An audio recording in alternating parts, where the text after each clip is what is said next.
In 2002, Real Madrid won the European Cup for a record 9th time.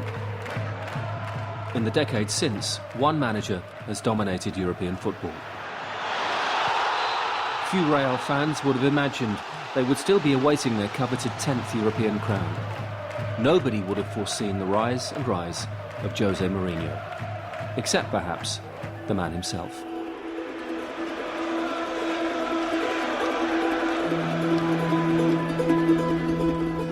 Please don't call me arrogant. Bloody hell. Come to England and say he's a special one. His philosophy We cannot lose. is winning.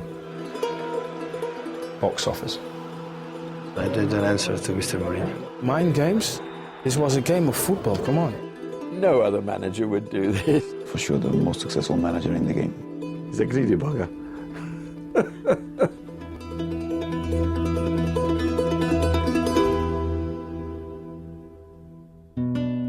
Let's go. Good to see you. How are you? Very good.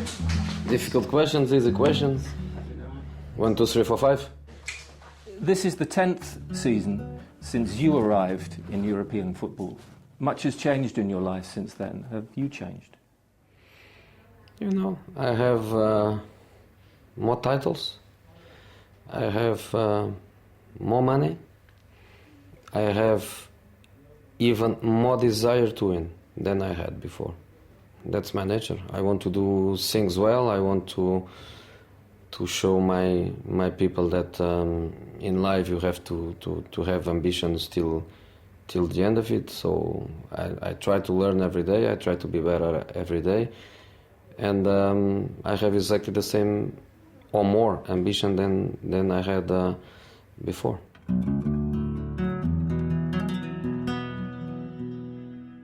He's won 2 European trophies, won UEFA, he's won the leagues, he's done it all. So there's absolutely no weakness there. There's no area in which you say, what is he weak? Is he weak at something?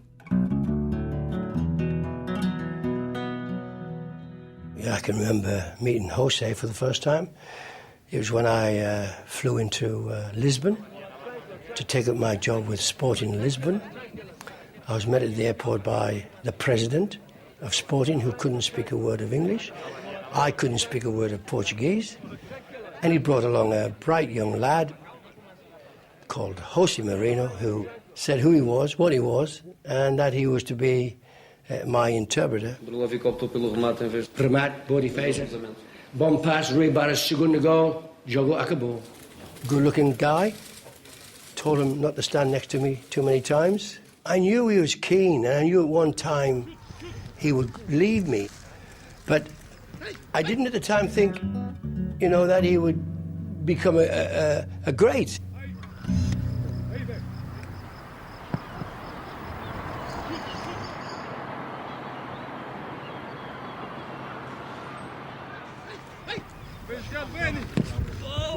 Porto was a team of kids where the coach was also a kid. 75% of the players were Portuguese, and the coach was somebody that nobody knows in Europe. It changed the way that Porto behaved and Portuguese football behaves, because it was something completely different to what was installed before. And I think Portuguese football, you know, has a tremendous depth towards what he left over there. When I arrived, I told him the first day that we are going to be champions. I could feel that with our quality, we could dominate. I have to say that at this moment, if I am sitting here, it was because, you know, Jose changed the legacy of Portuguese football. In 2 seasons, Mourinho turned Porto into not simply the best club in Portugal, but Europe's dominant force. Their methods did not amuse everybody. Well, it's just a diving to do. I mean, they do. In 2004, management's most precocious talent faced the most formidable opponent. And a little spat with him at the end of the game, because I thought that the goalkeeper dived when Roy Keane got sent off. I've seen it before from this team, and it's not acceptable. And I said that to him, and he looked at me as if I had horns in my head. I don't think it's fair, really. I don't think it's fair. When I saw the video replay, I was really totally wrong because Roy definitely done the goalkeeper. It's not true that the Portuguese player is an actor. So what is the problem? A cultural problem? A result problem, I think. We play without the pressure. We play without the responsibility. Tonight we sleep with some dreams. If the two managers have their differences, it's maybe because they are very different men.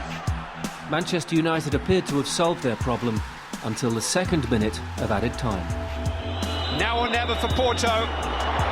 It's been turned in by Costinha. A pivotal moment in Mourinho's career, followed by the first defining image. Jose Mourinho may well have the last word. When they came to Old Trafford and knocked us out in his celebration, it's an impact on your team. You know, you saw the celebration, they all rushed to that corner flag that night. The players are heroes. They were not afraid of this wonderful atmosphere. And I think we deserve it. I congratulated them after the game, and since then we've gone very well. And Sir Alex Ferguson? He only told me congratulations, and for me is enough. 3 months later, Porto would win the most one-sided Champions League final of the decade. He will come to England as the manager of the European champions. Roman Abramovich had seen something he rather liked. It's the time for people to stop to speak about my past and to start to speaking about my recent past, because I did what almost nobody did it.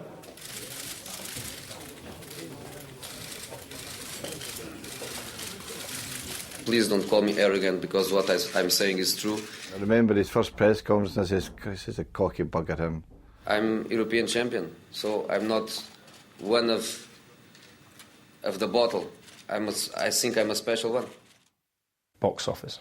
He was telling the players, look, I'm the special one. We don't lose games. What's Jose Mourinho's one biggest strength? Charisma.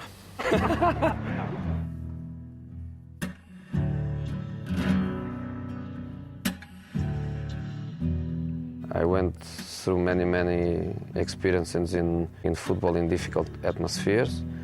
I never found cannibals in the stands, only noisy people. Cannibals eating players I never saw, but I saw a stadium where the crowd scored a goal. In the soccer tribe, what would Jose Mourinho be? He'd be a witch doctor. Because managers have to work magic. All their influence has to be through their personality, through their knowledge, their skill, but above all through their charisma. I would compare Mourinho's impact on English society, if you like, with Brian Clough. Good managers make good sides. I haven't seen anything like it since Brian Clough. There's no such thing as a side making a manager. I have to defend what is mine. And the Champions League is mine.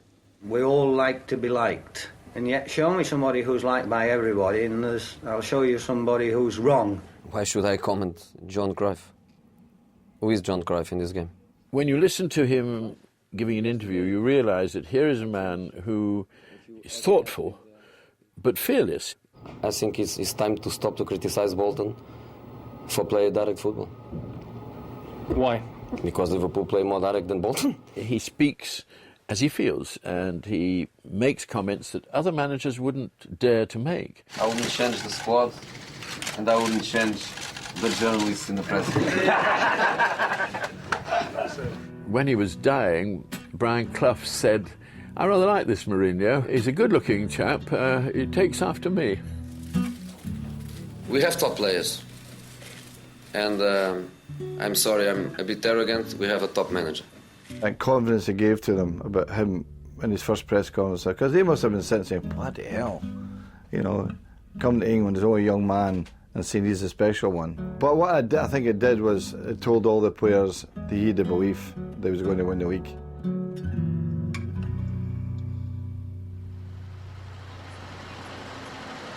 Chelsea was so fun. Incredible players, incredible way of life, the place where I enjoy more, live socially, and at the same time work in football. He made a difference to all of our careers that he came across at Chelsea, you know, because he showed us a different way.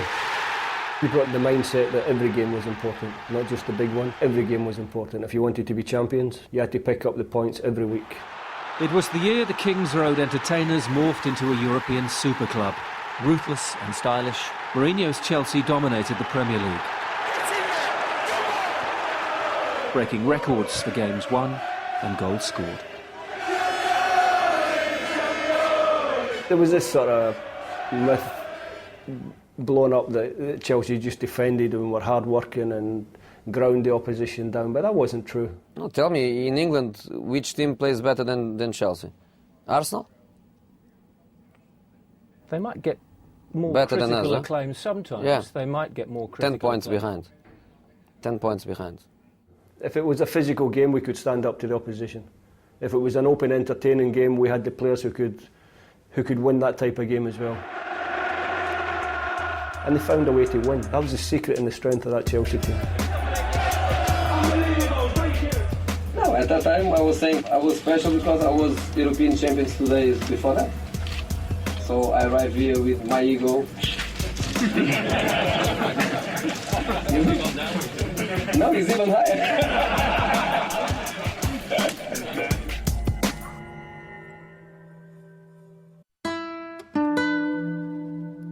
I never run away from responsibility. I never run away from pressure. The best thing for the players is to feel that the manager is capable of hold that pressure and that responsibility and leave the players with more freedom to express themselves. Is he prepared to do almost anything to win? He is, yeah. I think he'll push as far as he can if he thinks it's the right thing for him and his team. When Jose Mourinho walks into a press conference, he makes Machiavelli look like a beginner. Frank Rijkaard, history as a player cannot be compared with my history. Because his history is fantastic and my history is zero. The science of destabilizing your opponent is central to just about everything he does. My history as a manager cannot be compared as Frank Rijkaard's history. Because he has 0 titles and I have a lot of them.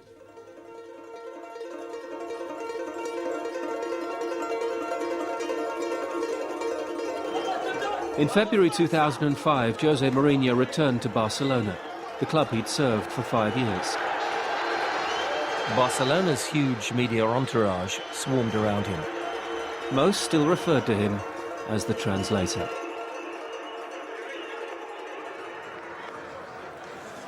He's come out early.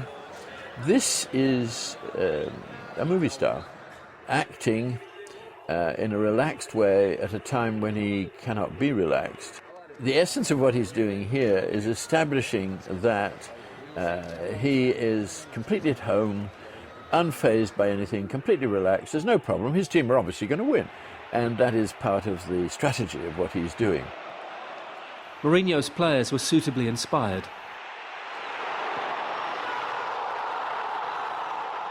Until Didier Drogba was sent off early in the second half by referee Anders Frisk. Not for the last time, Mourinho would have to combat Barcelona with 10 men. Frank Rijkaard's side recovered to hold a 2-1 lead for the return leg. But the real story of the night was about to break. We will be submitting an official report to UEFA about an incident that occurred at half-time.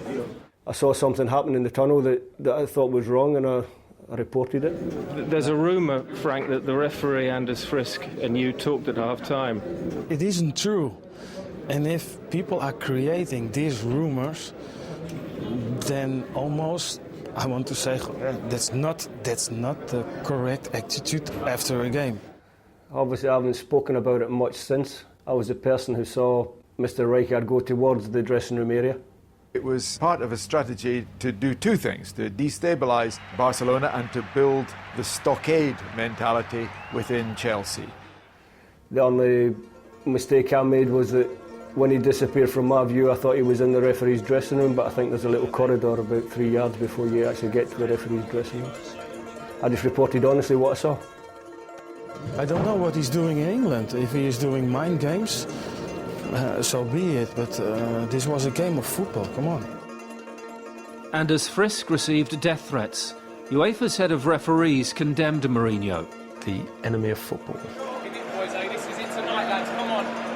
Chelsea were found guilty by UEFA of bringing the game into disrepute, and Mourinho was banned for 2 games. By then, Frisk had decided never to referee again. Chelsea are through! Can anyone stop Jose Mourinho now? And Mourinho had enjoyed the greatest European night of his Chelsea career. I think that everyone has his form of motivating his team. But if you are accusing people who are working seriously and honestly, I think that's a bad thing. So he has to get it back. He has upset a lot of people with his confrontational style, with his abrasiveness. Do you feel sometimes he's ever overstepped the mark with that? I don't think you can change what you are. I think what you are, you are. So there's no point in changing that.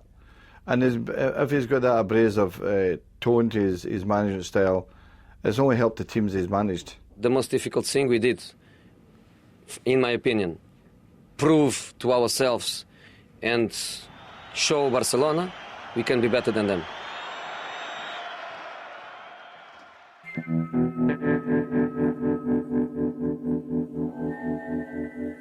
I needed him on the pitch every day.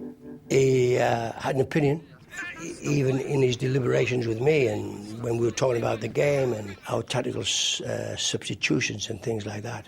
He was intelligent and a student of the game. He did his groundwork.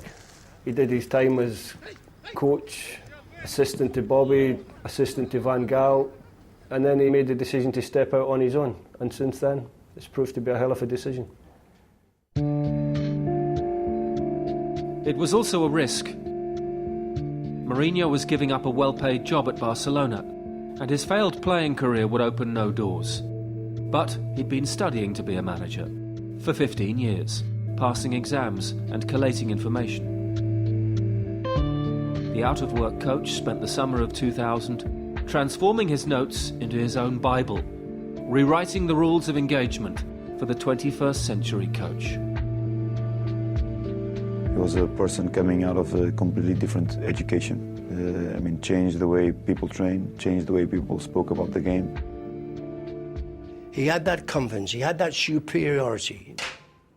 I used to send him sometimes on missions, scouting missions. He brought back the best tactical and appreciation of how our opponents played that I've seen. His attention to detail is meticulous. He couldn't give enough information to his players. His training sessions were detailed and they moved quickly, didn't allow the players to get bored. Mourinho scientifically devised a training method. In his 2 prime seasons at Chelsea, they were out of the blocks like Usain Bolt. And that doesn't happen by accident. I thought it was all in the hop. In the first 2 years, exactly that's what happened. And we were playing catch-up all the time. Jose hits the ground running. It's extraordinary. He always wins trophies. He is remarkable, and that places so much pressure on other coaches, because if they plead for time, their chairman can look at them and say, well, look at Mr. Mourinho. You must work hard and well, because many people work hard and not well. I spend most of the time on the laptop doing the reports. So, for this gentleman here, so I think he has to be satisfied with the work, so I try to do it the better way I can. His football knowledge was so tremendous that, he was able to inspire all kinds of managers, to succeed the way he was succeeding. I was doing a very nice interview, and now they're trying to cut my jaw. After that, the last defensive block is the 3 attackers against the 4 defenders. I never saw his Bible, but I'm sure that he had prepared some kind of dossier or some kind of document that would be the blueprint for him to move forward. So defensively, it's easy to analyze, it's easy to control, and you cannot concede goals playing playing this way. I'm sure now, 10 years down the line, it's much changed from his original document, because if you don't evolve as a coach, you get left behind. Quality is important. Quality of work, quality of leadership, quality in the relation with the players. I think it's about quality and about results. Managers who get results are the good ones. I'm not putting pressure on you about we have to win. I don't want to put that kind of pressure, but we cannot lose. We cannot lose.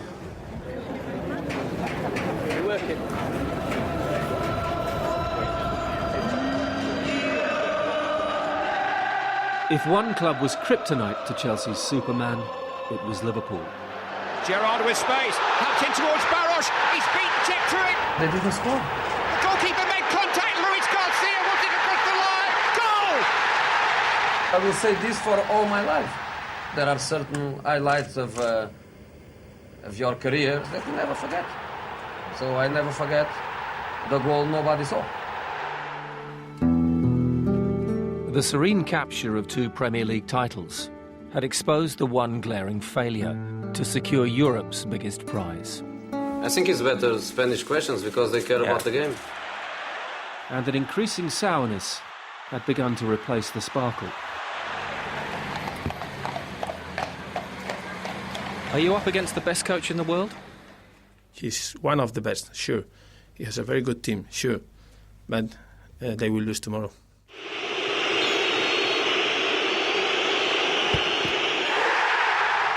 Rafa Benitez was right. And just what that will mean for Jose Mourinho, the headline writers will tell us soon enough. Mourinho would complete his domestic trophy collection with the FA Cup, but the end of his English affair had almost been reached. There's no doubt about it that he found the cluttered hierarchy of the club impossible to work with. I think he got the impression that the players were beginning to get a bit iffy. I think that was when he realised that, it was all over. Jose Mourinho pulled away from Chelsea's training ground for the last time this morning. What did change over the last week, 10 days, few days, is that through discussions with Jose, through discussions with the club, then it became apparent that that was the right decision. It was a bitter disappointment that Jose left when he did. I think there was still work for Jose and all of us to do to try and move the club forward a little bit. But sometimes the love runs out. The fans are upset. Your players were crying yesterday when you. And I was crying too. And I was crying too. So that's not the point. But you still had to go. Yes.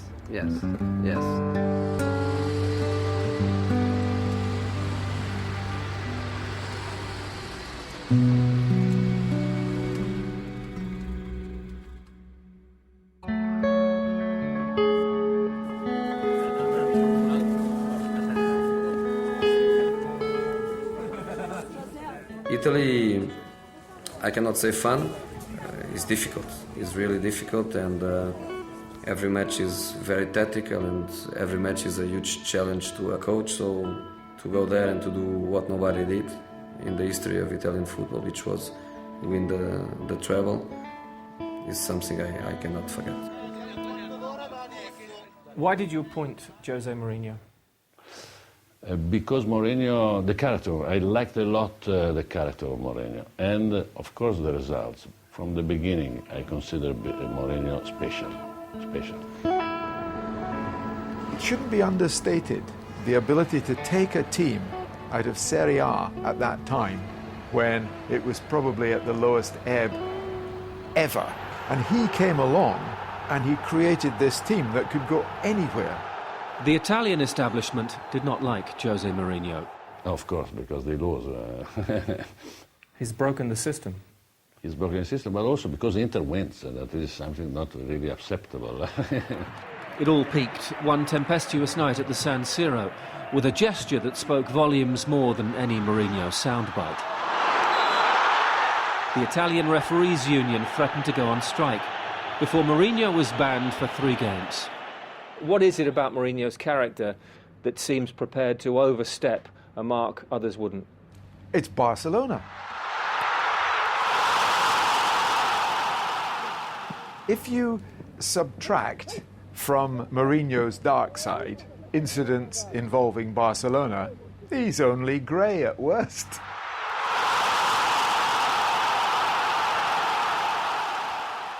We had to face again the situation of play against them with 10 players.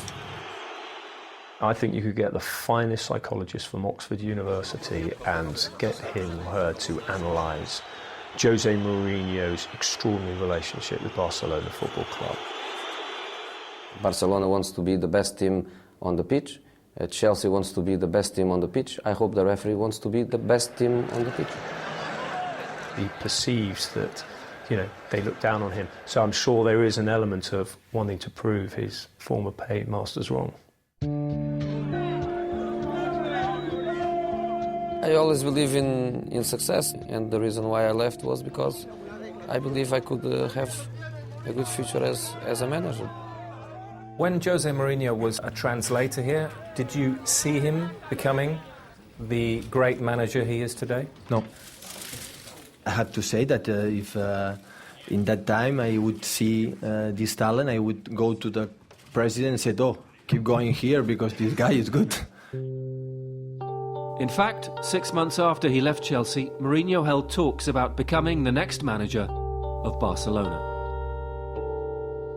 He made a brilliant presentation to Barcelona's then sporting director, Txiki Begiristain.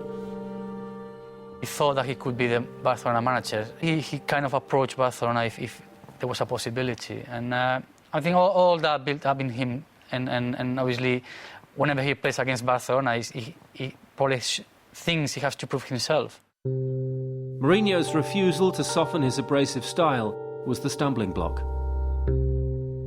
Instead, Barcelona would appoint a man fully ingrained in their more-than-a-club tradition. Thank you, sir. Are you ready? Yeah, I'm ready. 2 years later, Mourinho and Guardiola faced each other as managers in the last 4 of the Champions League. The semi-final tilts Mourinho's way. Mourinho's Inter had won the first leg 3-1. We have the dream to play the Champions League final. For Barcelona, it's not a dream. It's an obsession. There is a difference between a dream and an obsession.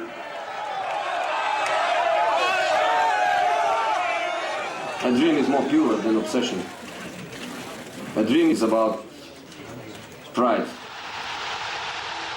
For them, this is an obsession, and the obsession is called Madrid and Santiago Bernabéu.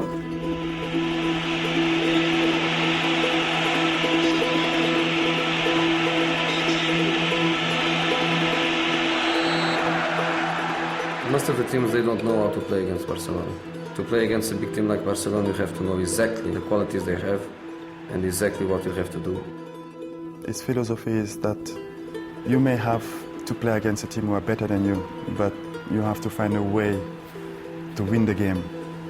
And sometimes you have to accept that you're playing against a better team. Yes, better team, but not meaning the winning team.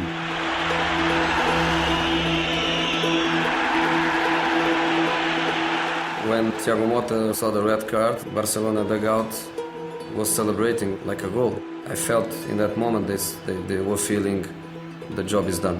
And I went there while Pepe was speaking with Ibra to say, you think it is over, but it's far from over.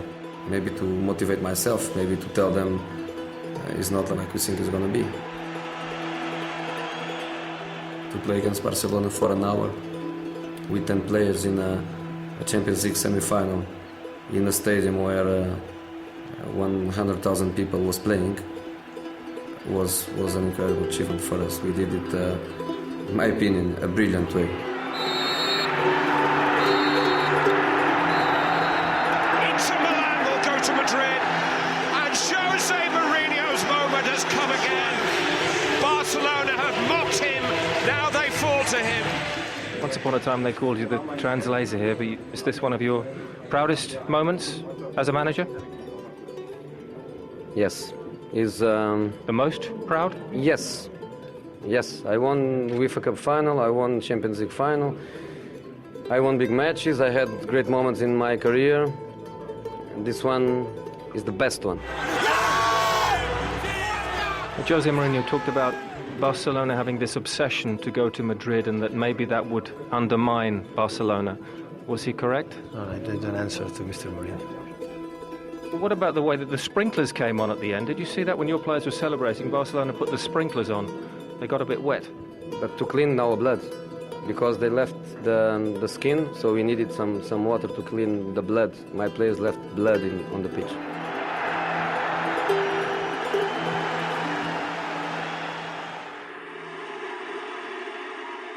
You can't help laughing sometimes when he's grappling with the goalkeeper of the opposing team and they start to struggle and it gets a little bit ugly. Mourinho is the only football manager who celebrates a goal or a win in exactly the same style as his players. I've seen him skid onto the pitch on his knees. I've seen him leap onto another player's back, and that makes him one of the team, makes him the leader of the gang. We said before the game, we go a goal down, nothing changes. No, we need to... I think he's quite pleased, isn't he, with that?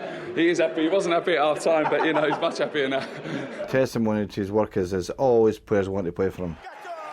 We all know it's a result industry, but it can be made easier by players who commit themselves to you as a coach. And I think Jose's got that rapport with all his players. To be a technically good coach is one thing, but what gives you the extra effectiveness is if the players love you. And love is not too strong a word. I would never think a guy who hadn't played a game could be a top coach. But then you've got to look at his personality. I think his personality does it. He's got a marvellous, strong personality, and I think that bridges that gap. My friend Louis van Gaal says, you wouldn't do the same as I did. He can't do because he's too slow. He can't run the way I can. I'm fast like a lion. I remember at Inter, I wasn't sometimes part of the start 11, but he's always find a time to talk. If every single players put the team before themselves, they will be successful, and I think that is the strength of Jose Mourinho. You must create a good leadership with the players, which is an accepted leadership, not the leadership by power, not the leadership by status. Make everybody feel part of a group, and I'm one of them.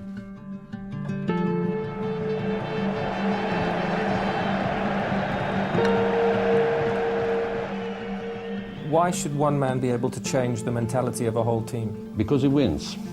He convinced the player that match by match we were better and better. Now Snyder, back into Milito. Chance for Inter Milan. Milito! Don't forget, English and Italian soccer, they've been competing in European trophies for many, many, many, many years. Diego Milito, fantastic run. Oh,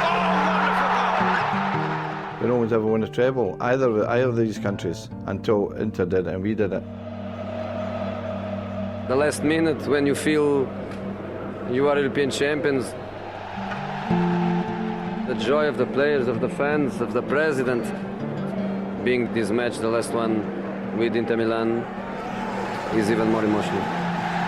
History for Inter Milan, the first Italian treble winners.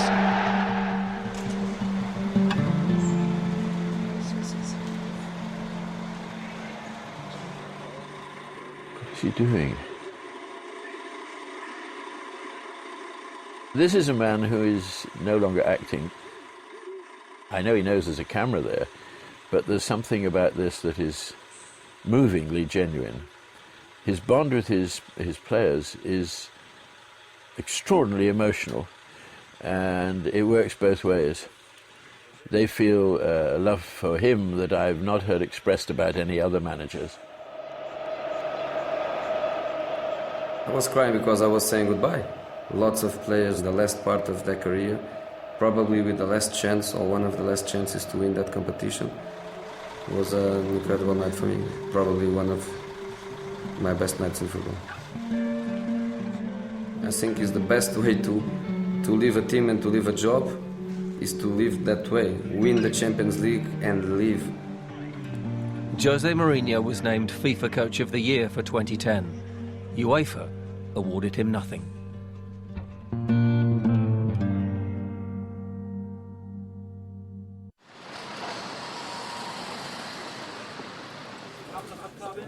I arrived in Real Madrid after 10 years of being manager in top clubs in top countries, and after my great experience in England and in Italy was the kind of challenge and the kind of club that I dream with, yes.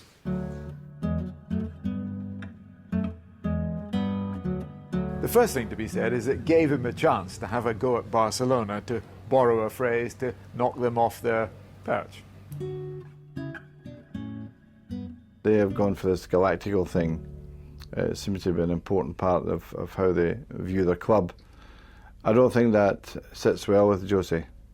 You know, I think he prefers his own work ethic to be the shining light of the club. The objective is not to coach Real Madrid. The objective is to win with Real Madrid. I want my players to think the objective is not to play for Real Madrid. The objective is to win, especially against a Barcelona that is an incredible football team. Mourinho's first El Clasico brought a 5-0 humiliation, his worst defeat as a manager. Barcelona were heading for another Spanish title and another Champions League, unless Mourinho could inspire another semi-final upset. If he continues to say Pep, I would say, hey, Jose. The mind games worked their magic. En esta sala, él es el jefe, el amo, es el que más sabe del mundo. Yo no quiero ni competir ni un instante. It's the first time I say Pep. If I say Pep, I say Jose. But on the pitch, the meltdown belonged to Madrid. He lost it. He sent him off. Completely. Mourinho's been sent off as a result of his conversation with the German officials. To play in your own half when you're Real Madrid is crazy. Here's Messi, away from 2, 3, 4, wonderful, wonderful, wonderful. And then he comes out and compounds it by making possibly his most ludicrous allegation of all time, is that there's a conspiracy between Barcelona and the UEFA to make Barcelona win the Champions League every year. Real Madrid has always been this club that has been a gentleman, it's been always seen as the example club in Spain and also in Europe. And he kind of disagreed with this behavior. He thought he was the one making the rules, and a lot of supporters didn't like that. When you live on the edge, like Jose does at times, he does live on the edge, and sometimes you go too far over the line. I don't think it bothers Jose that. I don't think it would worry him. The thing is, he's in the result industry, he knows that. It's results that count. In April 2012, a Mourinho team won at the Nou Camp for the first time. Real had outclassed their rivals, breaking records for points, goals and away wins. Jose Mourinho became the first manager in history to win league titles in England, Italy and Spain.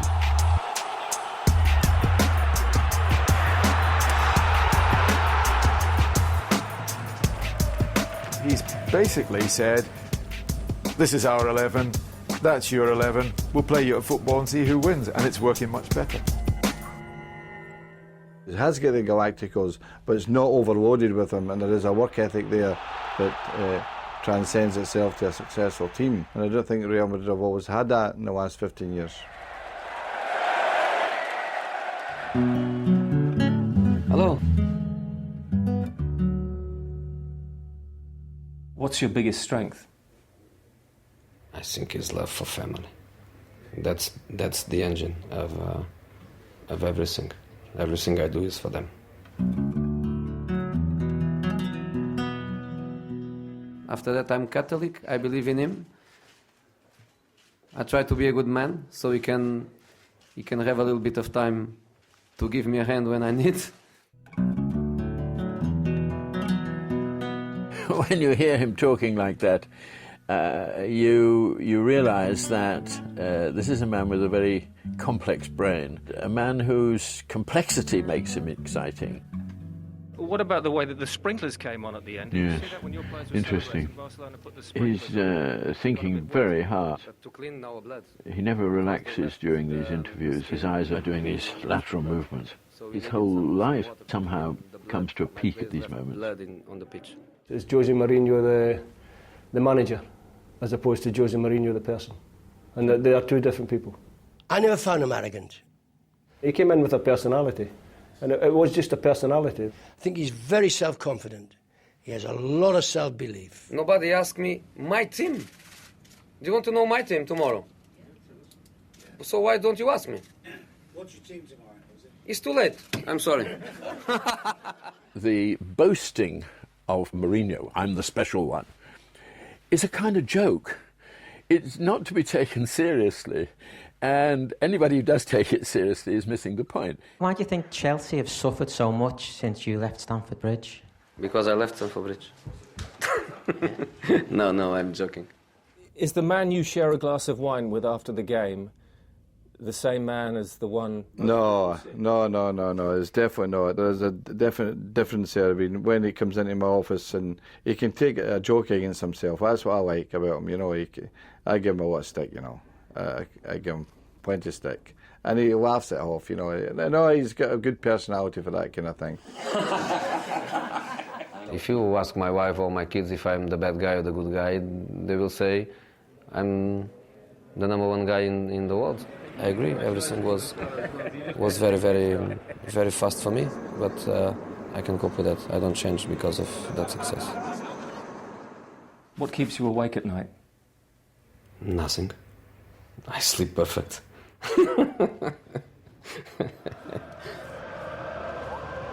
Last month, Jose Mourinho returned to the city where he made his first iconic impression on English football.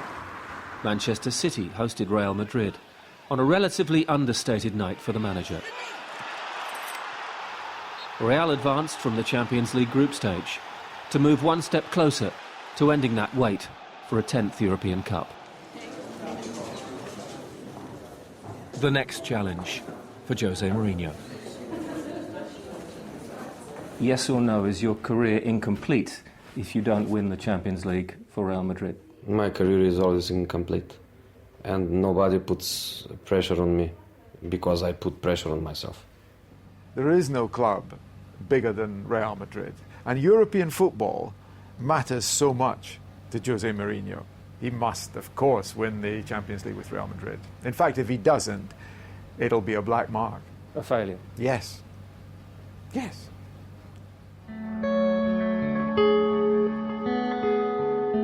If Jose continues the route that he's taking at this time, he will continue to win. He will continue to win in different countries, and he will continue to win the major competitions in the world. Yes or no, will you manage in England again? For sure. For sure. In my whole career, everything was perfect. The only thing I didn't, and I hope I can do it one day, is to win a Champions League for an English club.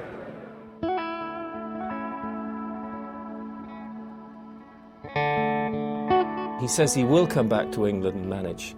Can you imagine him one day managing at this club? He can manage anywhere, absolutely. I'm not going to put any forecasts of what's going to happen to this club. I'll not last forever, that's for sure. And but Jose can manage anywhere, there's no question about that. I'm proud of him, I really am. I see him with great pride. He's climbed up the steps of the ladder and he's on the top notch, and good luck to Jose. You've won 48 trophies, I'll just remind you. Is that all? Jose Mourinho has won 21 trophies, 7 titles, 2 Champions Leagues and 1 UEFA Cup in essentially the best part of a decade. 10 in a decade, it's incredible that. How old is he now? He's what? He is in his 50th year. 50th year. So he's 20 years behind me. In that 20 years, he could, if he, in the same rate, he's going to add another 42 trophies. At the current rate? Yeah. It's amazing, isn't it? If I stop now my career, I can say oh yeah, in 10 years I did this and this. But I want to carry on. I don't wanna stop. Mourinho will just get better and better and better as long as his brain gives out and his ego remains under control. Coaches get better and better. Ferguson's your perfect example. I don't think he'll manage until he's 70 away. He's told us that he wants to go on for another 15 years. 65. Yeah. Well, in that case, he would have 50 odd trophies. He's a greedy bugger. I think he will be extremely driven to win the World Cup for his country, and you know, when that happens, when statistically, you know, he's the best manager that has ever been, then I think he will finally leave the game. That's what he wants to be, remembered as the best ever coach. He's on track for that, isn't he? There's no doubt about that. The point is give everything. And that's what I do in every club, that's what I do every day, and that's what I will do till the end of my career. And because the end of my career is very, very far, I hope God give me strength and health. I'm not afraid to fail, I'm not afraid to lose. I want to be the best tomorrow. After tomorrow is another day. Never look back. Memories, very nice memories.